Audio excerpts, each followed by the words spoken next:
नमस्कार। Learn English with us part 23 में आपका स्वागत है। आज हम एक्टिव और पैसिव वॉइस को फ्यूचर परफेक्ट टेंस में पढ़ेंगे। सबसे पहले हम पैसिव वॉइस को समझते हैं, उनकी प्रॉपर्टीज़ के साथ में, उनकी विशेषताओं के साथ में। In passive voice the object comes before the verb and appears to perform the action. Passive voice में जो हमारा ऑब्जेक्ट है, जिसके लिए कोई काम हो रहा होता है, वह वर्ब या क्रिया से पहले मेंशन्ड होता है और ऐसा महसूस होता है कि वह कार्य कर रहा है। In passive voice focus is on the object और the result of the action. Passive voice में जो हमारा ध्यान होता है, हमारा जो फोकस होता है, वह ऑब्जेक्ट पर होता है और उनके रिजल्ट्स पर। इन passive voice doer of the action में बी मैंशनड और ओमिटेड। पैसिव वॉइस में हमारा जो सब्जेक्ट होता है, वह सिचुएशन के बेस्ड पर आइदर हम उसे मेंशन करते हैं या हटाते हैं। एक्टिव और पैसिव वॉइस को फ्यूचर परफेक्ट टेंस में अच्छे से समझने के लिए हम एक एग्जाम्पल लेते हैं, एक उदाहरण को। तो हमारा सेंटेंस है एक्टिव वॉइस में, John will have driven the car. अब इसी सेंटेंस को हम पैसिव वॉइस में बोलेंगे, the car will have been driven by John.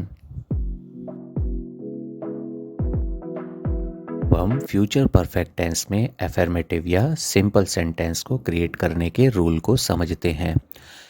हमारा रूल है सब्जेक्ट प्लस शैल या will plus have plus main verb की third form plus object. Affirmative sentence को अगर हम पैसिव वॉइस में लिखेंगे तब हमारा रूल बनता है ऑब्जेक्ट प्लस शैल या will plus have plus been plus main verb की third form plus by plus subject. अब हम एक एग्जाम्पल ले लेते हैं सिंपल सेंटेंस में। तो हमारा अफर्मेटिव या एक्टिव वॉइस में हमारा सेंटेंस है, John will have driven the car. अब उसी अफर्मेटिव सेंटेंस या एक्टिव सेंटेंस को अगर हम पैसिव वॉइस में बोलेंगे, the car will have been driven by John. अब हम फ्यूचर परफेक्ट टेंस में नेगेटिव सेंटेंस को क्रिएट करने के रूल को समझते हैं। रूल है सब्जेक्ट प्लस शैल या will plus not plus have plus main verb की third form plus object. Negative sentence को अगर हम पैसिव वॉइस में लिखना चाहेंगे तब हमारा रूल है ऑब्जेक्ट प्लस शैल या will plus not plus have plus been plus main verb की third form plus by plus subject. अब हम एक एग्जाम्पल ले लेते हैं नेगेटिव सेंटेंस का। तब हमारा एक्टिव वॉइस में नेगेटिव सेंटेंस है, John will not have driven the car. अब इसी सेंटेंस को हम पैसिव वॉइस में बोलेंगे, the car will not have been driven by John. अब हम फ्यूचर परफेक्ट टेंस में इंटरोगेटिव सेंटेंस को क्रिएट करने के रूल को समझते हैं। रूल है शैल या will plus subject plus have plus main verb की third form plus object. Interrogative sentence को अगर हम पैसिव वॉइस में क्रिएट करना चाहेंगे तब हमारा रूल होता है शैल या will plus object plus have plus been plus main verb की third form plus by plus subject. WH interrogative sentence भी इंटरोगेटिव सेंटेंस की तरह ही क्रिएट होंगे, बस वहाँ पर WH फैमिली के वर्ड्स पहले आ जाएंगे।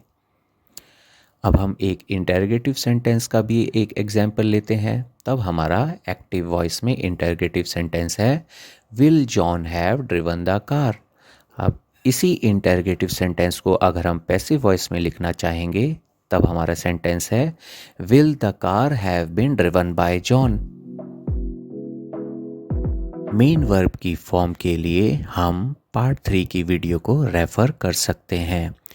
यूजेस ऑफ शैल या विल के लिए हम जो हमारी प्रीवियस वीडियोस हैं फ्यूचर परफेक्ट टेंस की, रेफ़र करने से अच्छे से समझ सकते हैं।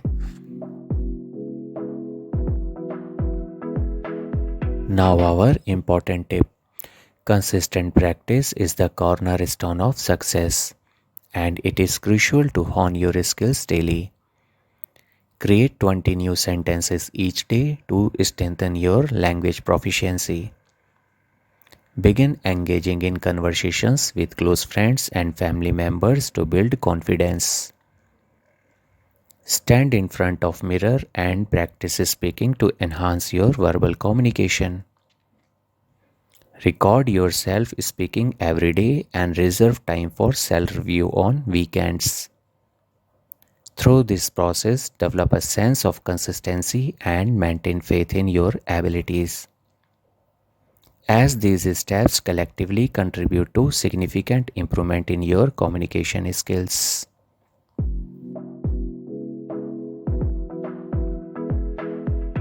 We thank you for your consistency because we are knowing you are doing best. Please take care and stay safe. We are here for you and we will meet again in the next part. Till then, take care. Bye bye.